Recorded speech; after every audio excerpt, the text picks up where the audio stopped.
Hello बेटा, कैसे हो आप सब? आप भी बोर्ड के लिए मेहनत कर रहे हो, हम भी आपके लिए मेहनत कर रहे हैं ताकि आप अच्छे मार्क्स ला सको, 90+ मार्क्स आ सकें। उसके लिए बेटा आपको सबसे पहला काम जो करना है कि अपनी एक नोटबुक रखिए, साथ साथ ही जो जो मैं पढ़ा रही हूँ बेटा उसके नोट्स लीजिए, तभी फ़ायदा है। अदरवाइज़ आप खाली बैठ के ऐसे देख रहे हैं जैसे एक मूवी देख रहे होते हैं, तो बेटा आप उतना बेनिफिट नहीं ले पाएंगे।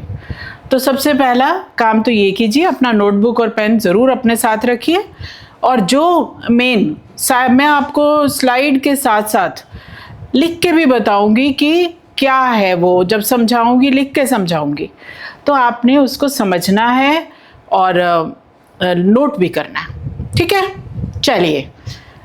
चलिए चलते हैं। आज हम जो चैप्टर करने जा रहे हैं, जैसे कि आपको नाम से भी पता चल गया होगा बेटा, acids, basis and salts. Acids, basis and salts, अब ये आता है ना, क्वेश्चन आता है कि एसिड, बेसिस एंड सॉल्ट्स क्या है भैया? लेमन खट्टा क्यों होता है? अगर कोई ततैया या कोई वैस्प काट जाए तो क्यों इतना दर्द होता है? और कई बार आपने देखा होगा कि ये खट्टी हो जाती है, दही बहुत खट्टी हो जाती है, तो ये सब चीज़ें क्यों? या पेट में आप देखते हो ना, जब आपने मसालेदार चीज़ खा लो या ज़्यादा कुछ तली हुई चीज़ें खाओ तो एसिडिटी हो जाती है, गैस हो जाती है, तो ये क्यों हो जाती है? आज हम इन सारे सवालों के बारे में जानेंगे, ठीक है? चलिए, अब सबसे पहले कि एसिड, बेसिस और सॉल्ट्स हैं क्या हमारी ज़िंदगी में, कहाँ कहाँ आते हैं, ठीक है? अब अगर मैं आपसे पूछूं कि क्या होते हैं एसिड्स, क्या होते हैं, आप सबने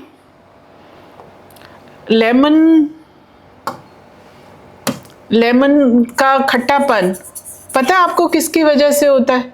लेमन के अंदर भी एसिड होता है। कौन सा होता है? सिट्रिक एसिड होता है। आप देखते हो ये टोमेटोज भी खट्टे होते हैं, तो उनके अंदर कौन सा? उनके अंदर भी एसिड होता है। कौन सा होता है? ऑक्सैलिक एसिड होता है। तो ये हम सारे, और आप देखते हो कपड़े धोने का साबुन, ये सब ये क्या है? या सर्फ, ये सब बेसिस है। आप देखते हो मम्मी जब पकोड़े बनाने लगती हैं या राजमा या छोले उबालने लगती हैं तो बेकिंग सोडा डालती हैं। या मम्मी आपके अच्छा सा जो फूला फूला केक बनाती हैं ना, कईयों की मम्मी तो बहुत अच्छा बनाती हैं, तो वो वाला केक भी आप देखते हो इतना स्पॉन्जी कैसे हो जाता है। या ढोकला बनाती हैं, उसमें भी डालती हैं। तो ये सब जो हम अपने डे टू डे लाइफ में यूज़ करते हैं, वो कुछ एसिड्स में, जैसे घर आपने चाउमीन खाते हो बेटा, सिरका डालते हो ना उसमें, विनेगर, आप नींबू डालते हो, कर्ड है खट्टी, नींबू खट्टा होता है, फ्रूट्स भी खट्टे होते हैं, उसमें सिट्रिक एसिड होता है। ऐसे ही बेसिस को भी हम अपने एवरीडे लाइफ में यूज़ करते हैं। कैसे? आप जो सर्फ यूज़ करते हो, और आप कई बेसिक, ये जो खास करके आपने देखा है डाइजिन खाते हैं बेटा, जो जब देखते हो कि एसिडिटी हो जाती है, मम्मी क्या कहती है? वो डाइजिन पड़ी है बेटा, ले ले। या जेलोसिल का एक वो होता है, करते हैं ना, तो वो क्या होता है? वो भी एक बेस होता है। ऐसे ही हम सॉल्ट्स में भी, घर में आप देखते हो नमक यूज़ करते हो, वो सॉल्ट भी, सॉल्ट जो है it can be neutral, it can be acidic, it can be basic. तो वो हम अभी baking soda, common salt, washing soda, इन सब के बारे में पढ़ेंगे कि अपने हम डे टू डे लाइफ में ये चीज़ें यूज़ करते हैं। चलिए, अब हम थोड़ी सी बात करते हैं सबसे पहले एसिड्स की। एसिड, तेजाब, मम्मी कई बार एसिड से वो भी करते हैं ना, वॉशरूम वगैरह को साफ करने के लिए भी कई बार एसिड यूज़ होता है। तो अब हम देखते हैं कि किस किस में कौन कौन सा एसिड होता है। बेटा ये आपके बोर्ड के क्वेश्चंस में पूछा जाता है कि कौन सा सॉल्ट, किस में कौन सा सॉल्ट है, ये वाले क्वेश्चन कई बार आते हैं। अभी देखो, आपको कुछ याद रखना है कि सिट्रिक एसिड, आप देखो सिट्रस फ्रूट्स में, अब हमारी लाइफ में एसिड्स कहाँ कहाँ हैं? अगर आप सिट्रस फ्रूट्स देखें जैसे कि लेमन है, ऑरेंजेस है, इसमें कौन सा होता है? सिट्रस फ्रूट्स में सिट्रिक एसिड। ये बेटा याद रखना है आपको। इमली, इमली, टैमारिंड, टैमारिंड में क्या होता है? Tartaric acid, tartaric acid. ऐसे ही अगर आप टोमेटोज लेते हैं, टोमेटोज में आपको ऑक्सैलिक एसिड मिलता है।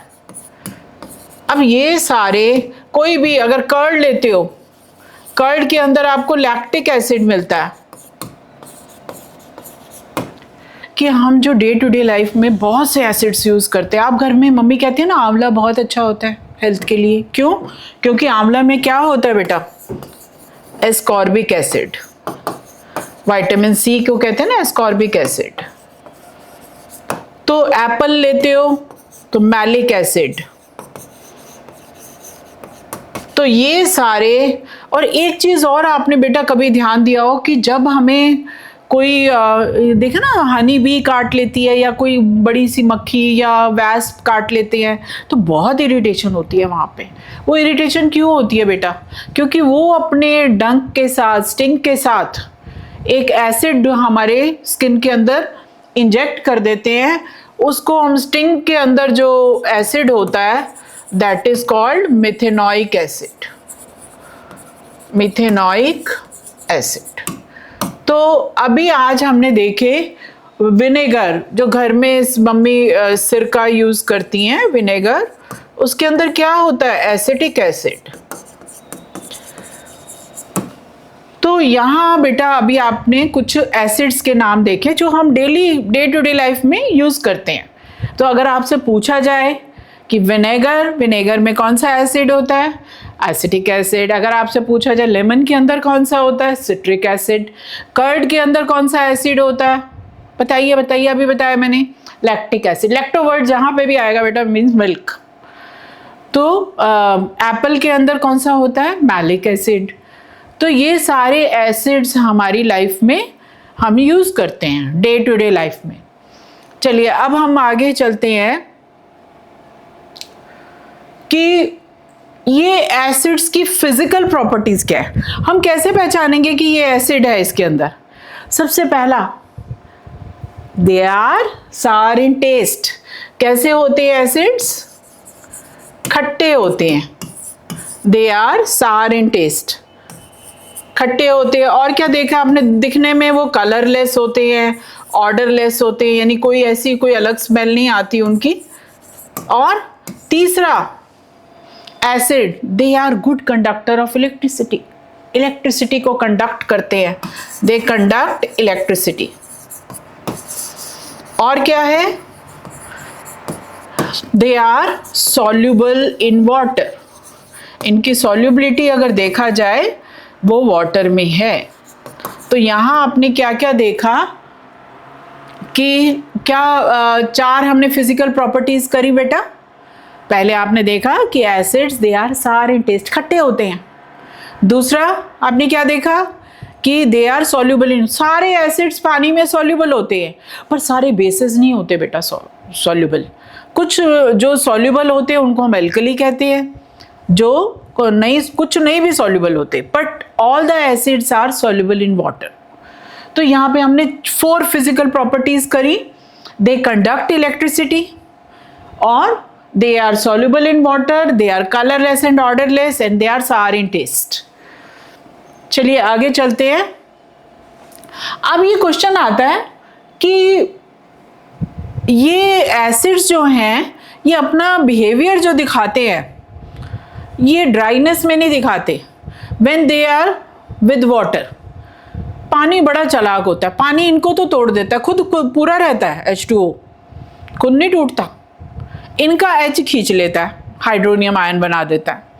तो why do acids show acidic behaviour in aqua solution? बेटा ये बोर्ड के एग्जाम में आप देखो 2023 में भी आया कि एसिड्स जो है एसिडिक बिहेवियर एक्वा सोल्यूशन में क्यों शो करते हैं, एक्सप्लेन करो।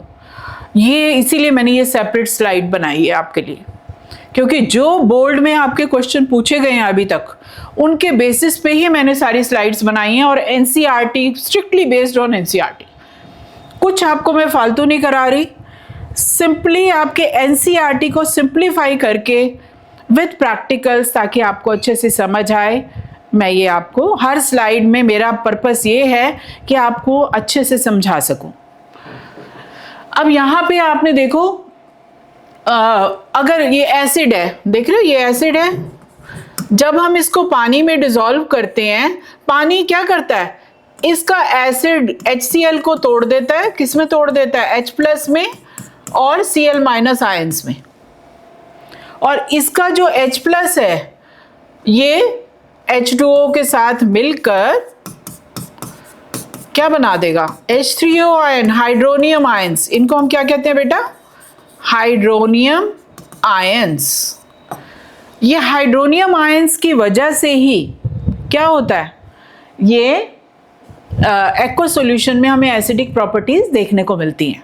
आप एक बड़ा अच्छा क्वेश्चन बेटा आता है कि ड्राई HCl गैस अगर आपने ले ली तो वो हमें एसिडिक प्रॉपर्टी शो नहीं करती।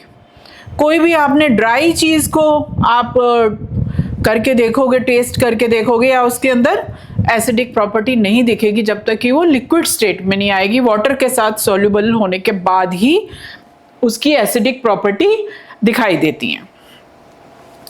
तो नेक्स्ट हम चल रहे हैं बेटा कि अब ये क्वेश्चन होता है, अभी मैंने आपको बताया कि सारे ये दे कंडक्ट इलेक्ट्रिसिटी, बताया ना अभी आपको फिजिकल प्रॉपर्टी में।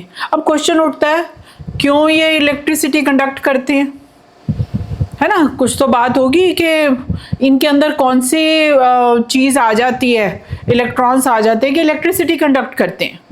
उनके अंदर आप ये देखो, ये हाइड्रोनियम आयन मैंने आपको भी बताया ना कि वाटर के साथ मिलकर ये हाइड्रोनियम आयन बनाते हैं। अब मान लो जैसे HCl है, ये टूटा H+ और Cl में, Cl- में, ये दोनों अलग अलग पोल्स पे, आपको पता है ना बेटा H+ कहाँ जाएगा? कैथोड पे, क्योंकि ये प्लस है, और ये कहाँ जाएगा? एनोड पे। तो ये आप जब आयनिक फॉर्म में आ गया, तो आयनिक फॉर्म में आने की वजह से आप यहाँ देख रहे हो हाइड्रोनियम आयंस, क्लोराइड आयंस, और जब इनसे इलेक्ट्रिसिटी पास करी गई, देख रहे हो आप कि ये जो प्लस और माइनस आयन ये अलग अलग डायरेक्शन में जाने लगते हैं। कहाँ? यहाँ पे आप देखो क्या Cl कहाँ जाएगा? Cl- है तो प्लस की ओर जाएगा, हाइड्रोनियम प्लस है तो ये माइनस की ओर जाएगा। तो आपको पता है हाइड्रोनियम आयंस नेगेटिव इलेक्ट्रोड यानी कैथोड की ओर जा रही है, और क्लोराइड आयंस ये पॉजिटिव इलेक्ट्रोड यानी कि एनोड की ओर जा रही है। तो यहाँ पे आप देख रहे हो कि क्या, कि इलेक्ट्रिसिटी ये कंडक्ट करते हैं। क्यों कंडक्ट करते हैं? क्योंकि ये आयनिक फॉर्म में है, और आयंस ही मूवमेंट, आयंस की मूवमेंट से ही इलेक्ट्रिसिटी कंडक्ट होती है। चलिए आगे हम चलते हैं। अब आ जाते हैं बेटा हम केमिकल प्रॉपर्टीज में। अब क्वेश्चन आता है केमिकल प्रॉपर्टीज मीन्स वो किसके साथ रिएक्ट करते हैं और क्या बनाते हैं। ठीक है, तो अगर हम सबसे पहला वाला देखें, इसके एसिड्स जो हैं मेटल्स के साथ रिएक्ट करके, एसिड्स मेटल्स के साथ रिएक्ट करके हमेशा सॉल्ट और वाटर बनाते हैं। सॉल्ट और वाटर बना के कैसे? जैसे एग्जांपल ले लेते हैं, हम कोई भी ले लो, HCl ले लो, मेटल कोई भी ले लो, जिंक ले लेते हैं, तो क्या बनेगा? जिंक क्लोराइड सॉल्ट बनेगा, प्लस हमेशा हाइड्रोजन गैस बनेगी। ऐसे ही अगर आपने H2SO4 ले लिया, एसिड, ये सारे एसिड के एग्जांपल हैं। मान लो इसके साथ आपने आयरन ले लिया, मेटल, तो आपका बन जाएगा फेरस सल्फेट यानी आयरन सल्फेट। और हमेशा आपने एक बात नोट की बेटा, यहाँ पे क्या नोट किया कि कोई भी सॉल्ट बने पर हाइड्रोजन गैस हमेशा लिबरेट होगी, हाइड्रोजन गैस हमेशा छोड़ेगी। और हाइड्रोजन गैस का आपको याद है बेटा, आपने छोटी क्लासेस में पढ़ा भी होगा कि हाइड्रोजन गैस का कैसे पता लगता है हमें। आपको याद है, it Burns with A pop sound. जब भी हाइड्रोजन गैस को के पास आप जलती हुई तीली या स्प्लिंटर ले जाते हैं, बर्निंग कैंडल ले जाते हैं, it Burns with A pop की आवाज़ आती है, उससे पता लगता है कि हाइड्रोजन गैस है। तो ये मैं आपको एक छोटा सा फटाफट ये भी दिखा रही हूँ। देखो बेटा, ये मेरे पास जिंक ग्रेन्यूल्स हैं, देख रहे हो। अब ये मैं एक आपको छोटा सा एक्सपेरिमेंट से दिखा रही हूँ कि किस तरीके से मेटल रिएक्ट करता है। बेटा ध्यान दो, थोड़ा सा मैंने एसिड ले लिया है, ये छोटा सा आप देख रहे हो जिंक ग्रेन्यूल डाल दिया है।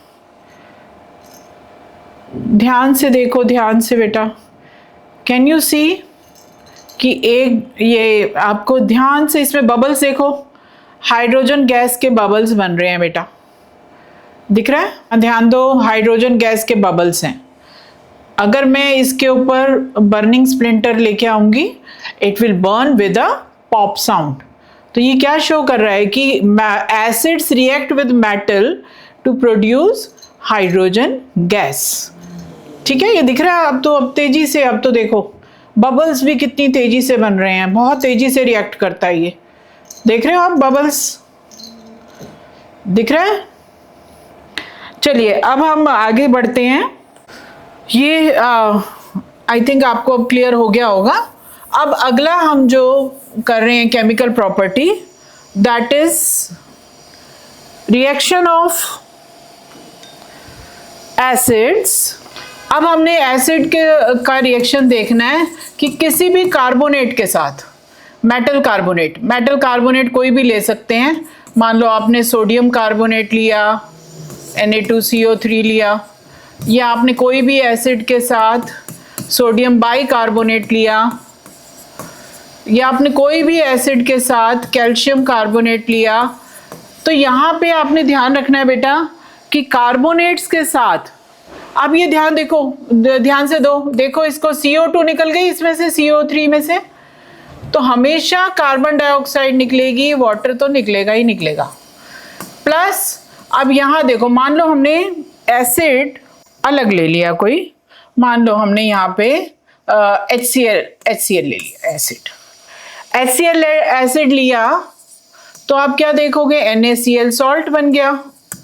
यहाँ पे अगर हमने H2SO4 ले लिया तो सॉल्ट बनेगा व्हाट, बताओ, sodium sulphate, Na2SO4 plus CO2 plus H2O।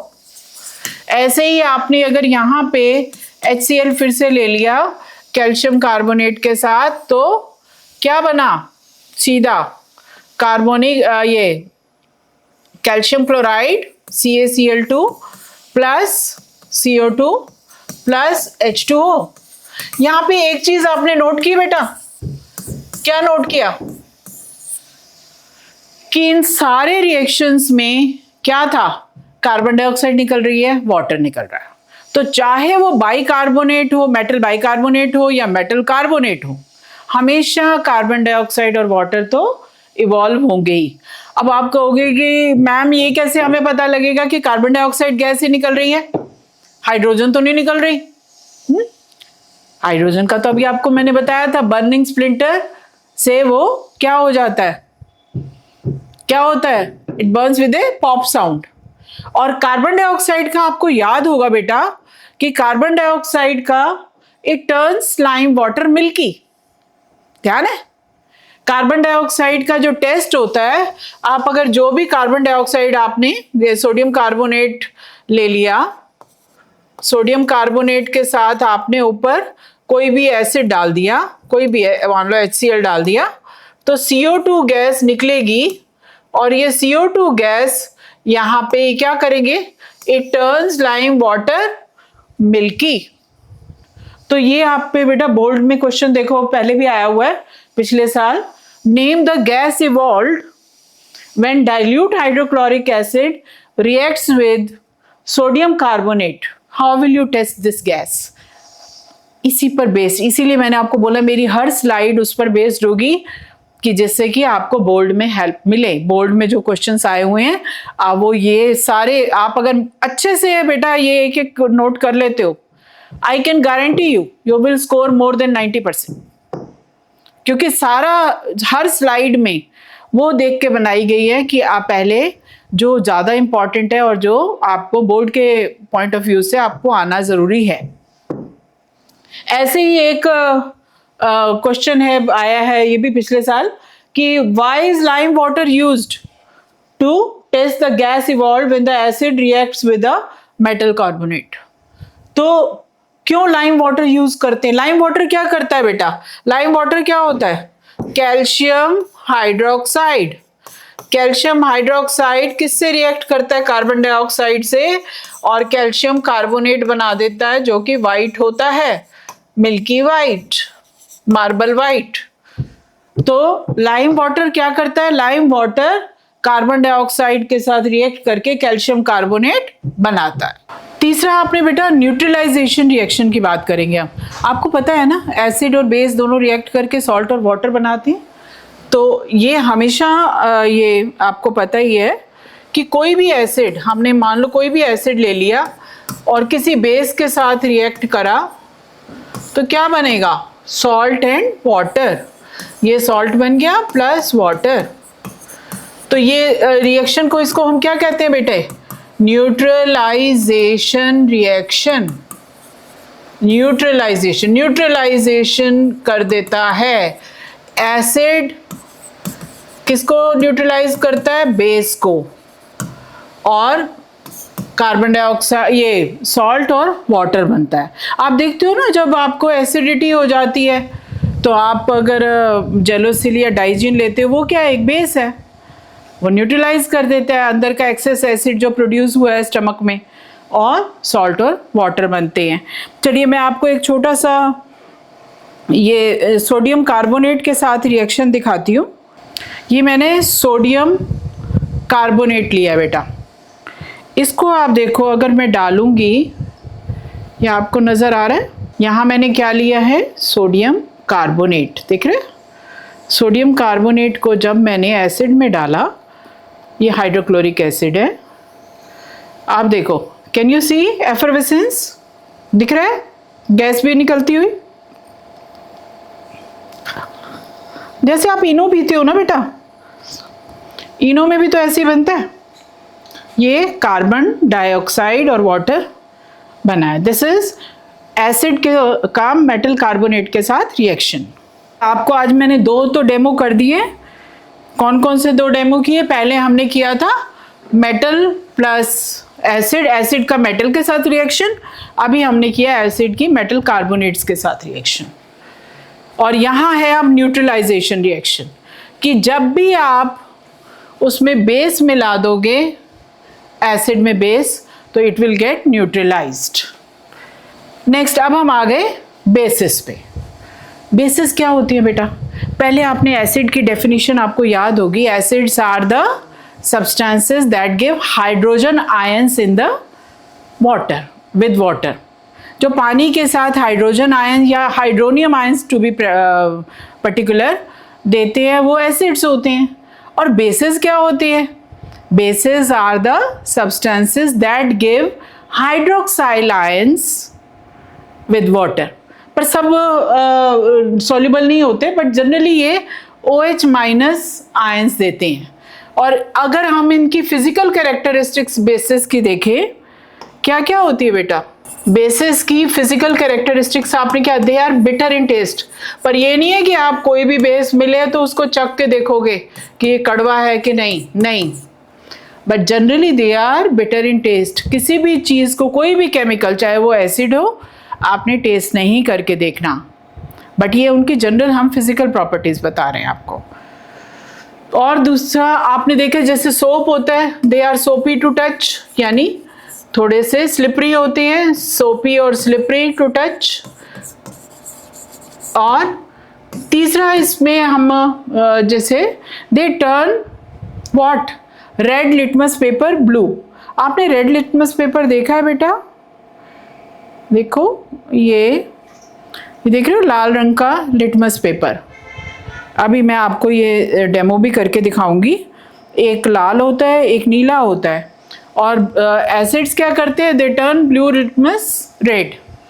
Acids ये बेस क्या करते हैं, रेड लिटमस को ब्लू करते हैं एसिड्स, और ये इंडिकेटर्स हैं, इनमें कलर चेंज आता है जब वो एसिड और बेस के साथ डिफरेंट बिहेवियर देते हैं। और दे कंडक्ट इलेक्ट्रिसिटी। यहाँ आपने देखा कि रेड लिटमस को ब्लू में कन्वर्ट कर देते हैं कलर लिटमस को। और आपने क्या देखा, फोर्थ, दे कंडक्ट इलेक्ट्रिसिटी। इलेक्ट्रिसिटी कंडक्ट करते हैं जब वो वाटर के साथ होते हैं, क्योंकि वो आयंस बनाते हैं। कौन से आयंस बनाते हैं, हाइड्रोक्साइल आयंस बनाते हैं, OH माइनस। तो bases are the substances that produce hydroxide ions in aqueous solution। ठीक है। अब ये देखो पिछले साल के जो क्वेश्चन आया हुआ है कि water, how are alkalis different from bases. Alkalis क्या होता है, वाटर सॉल्युबल बेसिस। जो पानी में घुल गया बेस वो एल्कली है, जो पानी में नहीं घुलता वो बेस है ही है। और कोई भी दो, ये देखो 2019 में 1 मार्क का क्वेश्चन आया हुआ है, state any 2 physical properties of base. तो आप लिख सकते हो, they are soapy to touch, slippery to touch. दूसरा, they provide hydroxyl ions in water, और they are bitter in taste. ठीक है। तो अगले हम उसमें चलते हैं अब कि बेसिस की अभी आपने जैसे देखा, कॉमन एग्जाम्पल मैं पहले भी आपको बता चुकी हूँ बेटा। बेसिस की कॉमन है कि sodium hydroxide, calcium hydroxide, magnesium hydroxide और अमोनियम हाइड्रोक्साइड, ये कॉमन एग्जाम्पल हैं। जो हम बेकिंग सोडा थोड़ा ये सॉल्ट में आ जाएगा। तो अभी हमने इनकी चारों प्रॉपर्टीज देख चुके हैं। ये थोड़ा सी स्लाइड दोबारा आ गई। अब हम आ गए इनकी केमिकल प्रॉपर्टीज। फिजिकल प्रॉपर्टी देखा था अभी आपने, they are bitter in taste, they are soapy to touch. अब केमिकल प्रॉपर्टी कि अगर हम किसी से रिएक्ट कराएं किसी केमिकल से तो उनका बिहेवियर क्या होगा। ठीक है। तो सबसे पहला जो आपको जो बेटा ज़रूर आना चाहिए, और ये क्वेश्चन बहुत बारी आता है बेटा, 2020 में भी आया हुआ है, क्या है कि जब आपने, अगर अभी मैंने आपको जिंक ग्रेन्यूल्स का दिखाया ना बेटा, अभी मैंने आपको जिंक ग्रेन्यूल्स का किसके साथ दिखाया था, एसिड के साथ। अब मैं कोई भी मेटल लेके उसमें अगर कोई भी एल्कली डालूं, एल्कली या बेस, तो क्या बनेगा। अब एल्कली आप यहाँ पे NaOH ले लेते हैं हम, सोडियम हाइड्रोक्साइड। तो आप क्या देखोगे कि एक सॉल्ट तो बनेगा, क्या बनेगा, Na2ZnO2। ये बेटा ये इसका नाम याद कर लो, ये ज़रूर पूछा जाता है, सोडियम जिंकेट, सोडियम जिंकेट और प्लस हाइड्रोजन गैस। सेम जो आपने अभी एसिड्स का बेटा पढ़ा था ना कि acids react with metals and produce hydrogen gas. Basis भी उनके भाई ही हैं, उतनी तेजी से तो नहीं निकालते। जैसे कि आपने देखोगे इसमें अभी तक हाइड्रोजन गैस निकल रही है, जो मैंने आपका जिंक ग्रेन्यूल्स के साथ दिखाया, अभी तक हाइड्रोजन गैस तेजी से बन रही है। पर इतनी तेजी से तो बेस नहीं बनाते, एसिड ज़्यादा स्मार्ट होते हैं। तो पर बनाते हैं, ये भी सॉल्ट बनाते हैं। यहाँ ये आपको इसका आना चाहिए, ये इक्वेशन ज़रूर याद कर लो। जिंक के साथ सोडियम हाइड्रोक्साइड सोडियम जिंकेट बनाएगा और हाइड्रोजन गैस निकलेगी। ये आपको अच्छे से आना चाहिए। एफरवेसेंस इसमें भी बनती है और एक्सोथर्मिक रिएक्शन है। तो इससे क्या पता चला कि हाइड्रोजन गैस तो ये भी छोड़ते हैं। बेस प्लस मेटल, जो भी आपने एसिड था ना, एसिड भी में भी यही था, सेम बेस में भी है, ये भी रिएक्ट करके सॉल्ट और हाइड्रोजन गैस बनाते हैं। तो ये आपको आना चाहिए। दिस इज द फर्स्ट क्या है, प्रॉपर्टी। अब क्यों आपको कोई क्या पता इसमें से हाइड्रोजन गैस निकल रही है, कोई और निकल रही हो तो याद है अभी आपको मैंने बताया था एसिड वाले में क्या बताया था कि हाइड्रोजन गैस किस साउंड के साथ निकलती है, जलती है? पॉप। उसमें अगर आप जलती हुई तीली या बर्निंग स्प्लिंटर उसके पास लेके आते हो, it will burn with a pop sound. तो वही सेम अब यहाँ पे भी पॉप साउंड आ रहे, देख रहे हो आप, सोडियम हाइड्रोक्साइड में हमने जिंक ग्रेन्यूल्स डाले तो सेम बिल्कुल वैसा ही रिएक्शन आएगा जैसे कि एसिड के साथ था। अब दूसरा जो हमने पहले भी किया, न्यूट्रलाइजेशन रिएक्शन।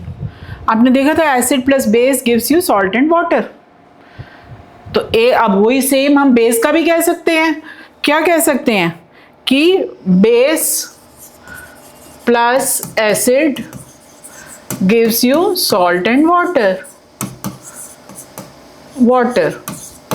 ये क्या है? ये वही सेम रिएक्शन है न्यूट्रलाइजेशन जो कि हमने एसिड के साथ किया था, न्यूट्रलाइजेशन रिएक्शन।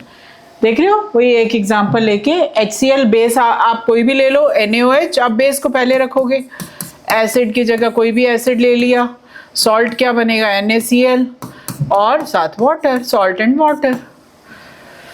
तो यहाँ पे ये इसके साथ दिखाया है कि हमें कैसे पता चलेगा कि न्यूट्रलाइजेशन रिएक्शन हो गया है। अभी ये आपको जब मैं इंडिकेटर्स बताऊंगी, फिनोल्फ्थलीन इंडिकेटर, उसमें हम देखेंगे न्यूट्रलाइजेशन रिएक्शन को अच्छे से। तो ये देखो बोर्ड में आया हुआ है 2019 में कि what is the neutralisation reaction, give one example. तो आप दे सकते हो, name the salt formed when HCl reacts with NaOH। HCl NaOH के साथ रिएक्ट करता है तो कौन सा सॉल्ट बनता है? NaCl, sodium chloride. तो आप ये साथ साथ आपको बोर्ड में जो क्वेश्चन आए हैं मैं वो भी आपको साथ साथ बता रही हूँ। अगला आप देखिए बेटा, एक और क्वेश्चन आता है कई बारी ये टेस्ट करने के लिए कि बच्चों को ये पता है कि metal oxides are always basic in nature और non metal oxides are always acidic in nature. तो आपको कोई, हमें कैसे पता भैया ये एसिडिक नेचर है, बेसिक नेचर है? क्या मैम पता नहीं, हमें कैसे पता चलेगा? हमें न्यूट्रलाइजेशन रिएक्शन से पता लगेगा। कैसे?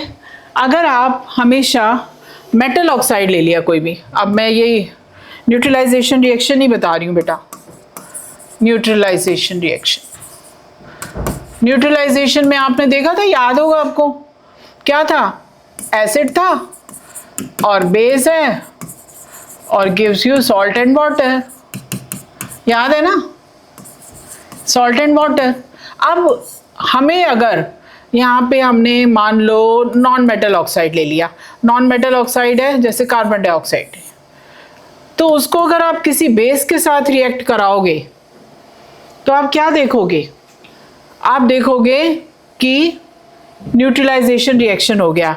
और ऐसे ही अगर आप कोई मेटल ऑक्साइड ले लेते हो, कोई भी, जैसे कॉपर ऑक्साइड ले लिया आपने, तो वो आप क्या देख रहे हो? वो बेस की तरह काम कर रहा है। और नॉन मेटल ऑक्साइड अगर आपने किसी बेस में मैं NaOH ले लेती हूँ तो आप क्या देख रहे हो? क्या बना? सोडियम कार्बोनेट Na2CO3 बन गया, प्लस क्या बनेगा? H2O। यहाँ पे आपने देखा कि ये जो है एसिड की तरह काम कर रहा है। ये क्या है? Non metal oxide. तो ये बेटा आपको याद रखना है, दिस इज वेरी इंपॉर्टेंट, कि non metal oxides they act as acid और मेटल ऑक्साइड, ये मेटल ऑक्साइड है, metal oxide they act as base. क्योंकि ये किसी भी एसिड, कोई भी एसिड ले लेते हैं हम, ये ले लिया हमने HCl, ये उसके साथ रिएक्ट करके क्या बनाएंगे? Copper chloride CuCl2 plus water, यानी मेटल सॉल्ट बनेगा। तो यहाँ पे ये मेटल ऑक्साइड किसका काम कर रहा है? बेस का। ठीक है, क्योंकि ये एसिड के साथ रिएक्ट करके सॉल्ट एंड वाटर बना रहा है। आई थिंक समझ आ गया बेटा। अब देखो क्वेश्चन क्या है। क्वेश्चन है ये जो पहले CBSE में आया हुआ है, state why CO2 is called acidic oxide. इसको एसिडिक ऑक्साइड क्यों कहते हैं बेटा? इसको इसलिए कहते हैं क्योंकि ये बेस के साथ रिएक्ट करके एसिड की तरह बिहेवियर करता है और सॉल्ट एंड वाटर बनाता है, न्यूट्रलाइजेशन रिएक्शन करता है। ऐसे ही एक तरह का 2022 में आया रिएक्शन बेटा, देख रहे हो CBSE 2022 में कि जब आपने डाइल्यूट हाइड्रोक्लोरिक एसिड को NaOH सॉल्यूशन में डाला तो क्या होगा भैया, न्यूट्रलाइजेशन रिएक्शन होगा। और why do metal oxides react with acids but not with basis, कि मेटल ऑक्साइड्स एसिड के साथ तो रिएक्ट करते हैं, बेसिस के साथ क्यों नहीं करते? क्यों? क्योंकि मेटल ऑक्साइड्स का जो बिहेवियर होता है, they act as what, bases. Metal oxides they act as bases, तो वो बेस एसिड के साथ रिएक्ट करेगा और सॉल्ट एंड वाटर बनाएगा।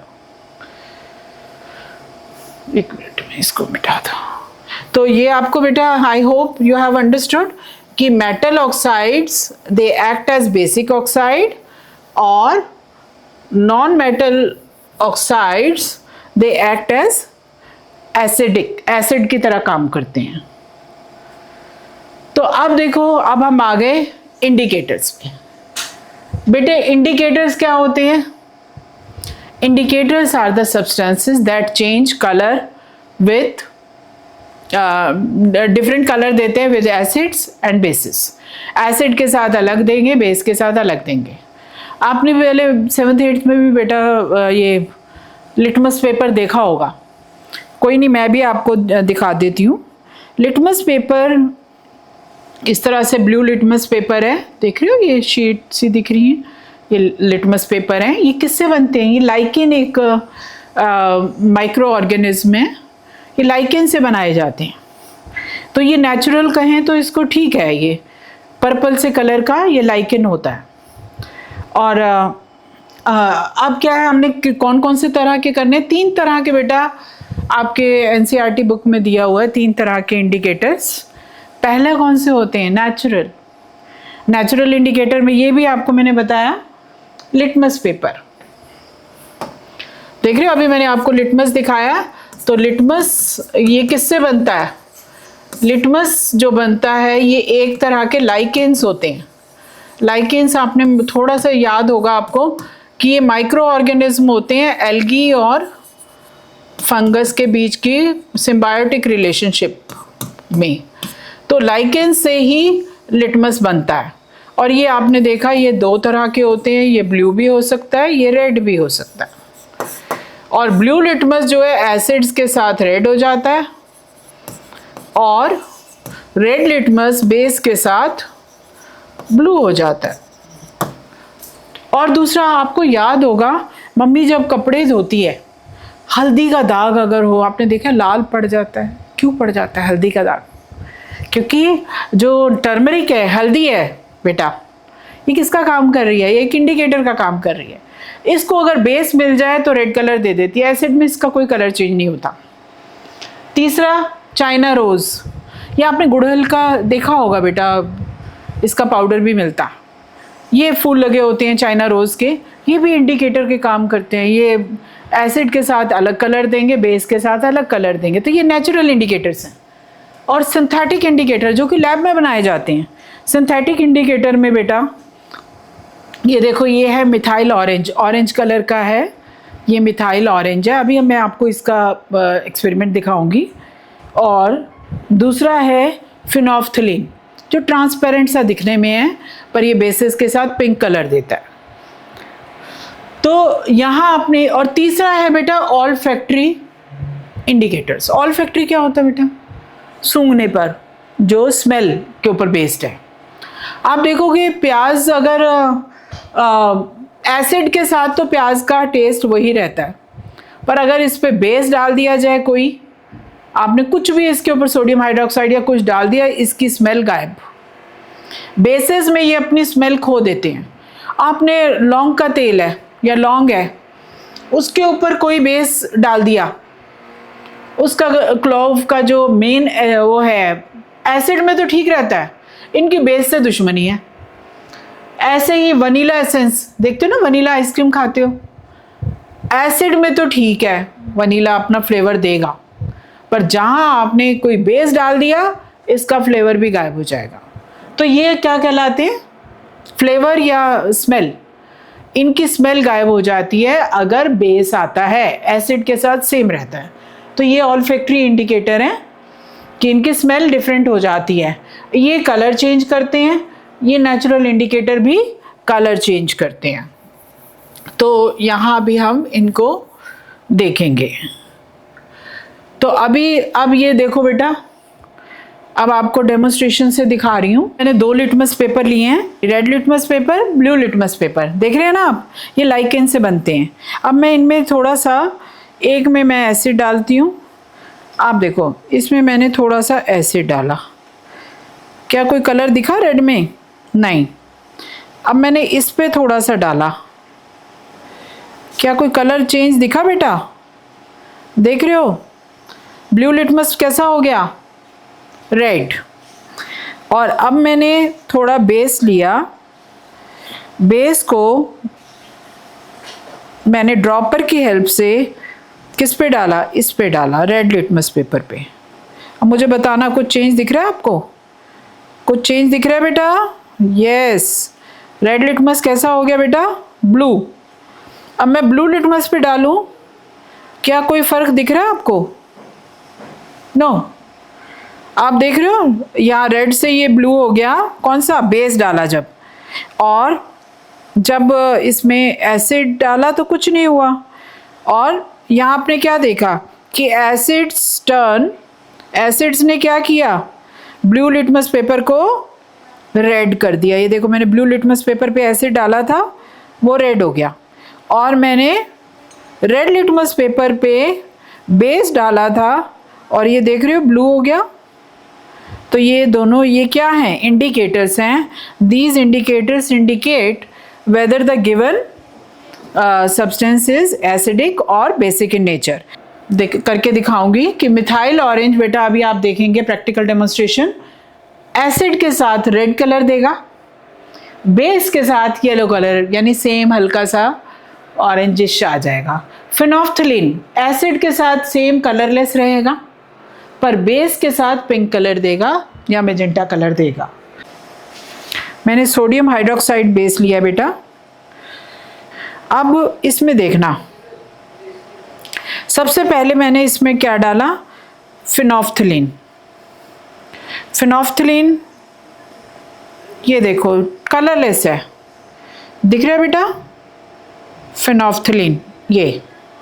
अब इसके मैं एक ड्रॉप फिनोफ्थलीन की दोनों में डालूंगी। एक में डाला, आपको कोई कलर चेंज दिखा इसमें फिनोफ्थलीन डालने पर एसिड में? नहीं।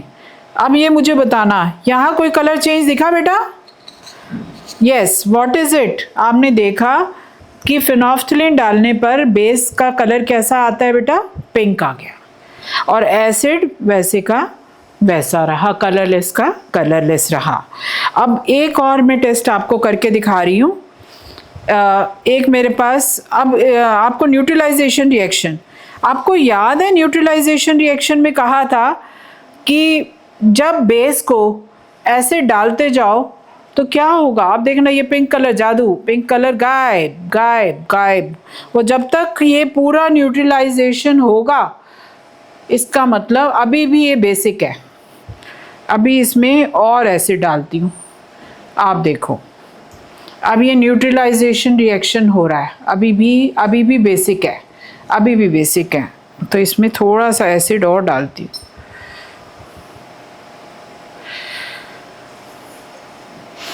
जब तक ये पिंक कलर गायब नहीं हो जाता तब तक ये, अब आप देख रहे हो बेटा, गायब हो गया पिंक कलर।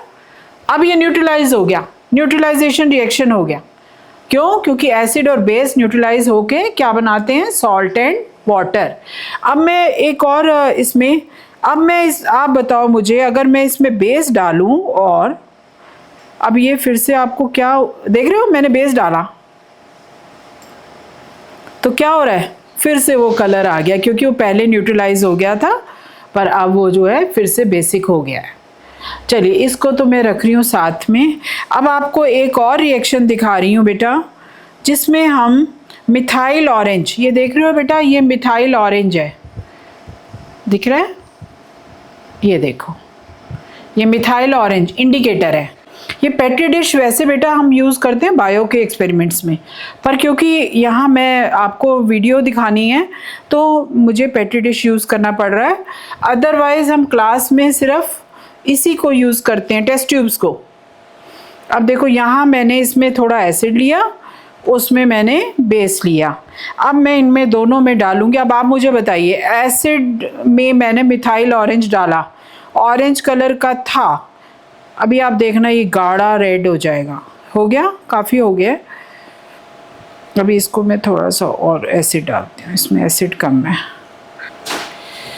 ये रेडिश हो जाता है जब इसमें ऑरेंज से देख रहे हो थोड़ा रेड शेड में आ गया है। पर सेम अगर मैं ये बेस में डालूंगी, आप देखो ध्यान से कलर का डिफरेंस। अब मुझे बताओ, आपको डिफरेंस पता चल रहा है? एसिड में ये रेड कलर का हो गया, ऑरेंज से रेड हो गया, दिख रहा है बेटा? और बेस में आप देख रहे हो येलो कलर हो गया। तो ये मिथाइल ऑरेंज का मैंने आपको दिखाया इंडिकेटर के उसमें। एक आपको फिनोल्फ्थलीन के साथ दिखाया था, क्या कि फिनोल्फ्थलीन के साथ पिंक कलर आया था, किसका? बेस का। Is it clear? I hope you have understood well. अब बेटा देखेंगे उसमें मैं सॉल्ट्स पूरे अच्छे से आपको क्लोर एल्कली प्रोसेस की डेमो के साथ दिखाऊंगी, क्योंकि मेरा पढ़ाने का तरीका ये है कि जब तक बच्चा देखेगा नहीं खुद कैसे कर रहा है, क्योंकि मैं क्लास में तो अपने स्कूल में तो मैं क्लास में बच्चों से करवाती हूँ, अब आपको तो मैं नहीं करवा पाऊँगी, पर आप देख तो सकते हो। तो अगले में आप ये सारा पढ़ेंगे, क्लोर एल्कली प्रोसेस दिखाऊंगी आपको, baking soda, washing soda, bleaching powder, plaster of Paris, इन सब के बारे में डिटेल हम अगली वाली वीडियो, डोंट मिस दैट। और लास्ट में but not the least, thank you for watching and don't forget to subscribe to my channel science with Savita ma'am, ताकि आपको जो भी मेरी नई वीडियो सबसे पहले मिले, सबसे पहले दिखे। तो don't forget to subscribe to my channel. Thank you बेटा, गॉड ब्लेस यू।